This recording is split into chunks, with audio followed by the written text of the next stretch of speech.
Eh bien, le film se concentre sur la Schtroumpfette, le seul Schtroumpf féminin, et sur son histoire, qui peut se résumer au fait qu'elle a été créée par Gargamel, le méchant de notre histoire, et qu'elle a été créée malfaisante. Mais elle s'est transformée en gentille grâce au grand Schtroumpf, et elle a fini par adopter cette nouvelle nature. Je la vois comme une ado ou une pré-ado, même s'il me semble qu'elle a en réalité quelque chose comme 150 ans. Mais elle traverse cette étape douloureuse où elle doit découvrir qui elle est, d'où elle vient et qui elle veut être. Et je pense que c'est une histoire formidable. Quelle que soit notre situation à la naissance, nous pouvons toujours évoluer et changer si nous le voulons. C'est donc une histoire de passage à l'âge adulte, et elle est tentée de revenir en arrière et de traîner avec les canailles. Mais le bien triomphe et je m'en réjouis pour elle. Les Schtroumpfs constituent un bien meilleur entourage. Eh bien, vous savez, j'ai dû lui insuffler un peu de ma propre personnalité. Et c'était excitant d'avoir l'opportunité de contribuer à un personnage classique. La Schtroumpfette n'avait jamais été sur le grand écran auparavant.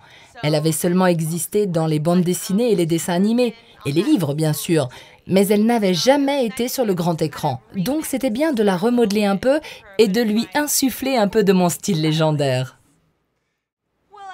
Ce n'est pas que j'ai nécessairement pensé aux enfants, même si je les garde bien sûr constamment à l'esprit car ils sont importants. Je crois que ma musique touche des tranches d'âge très variées. Et c'est vrai que j'entends dire que beaucoup de jeunes enfants aiment ma musique. Mais avant tout, je voulais m'impliquer dans un projet d'animation, car je suis moi-même fan de ce genre de film. Toute seule, je vais voir des films comme Hôtel Transylvania ou Frankenweenie l'année dernière pour Halloween.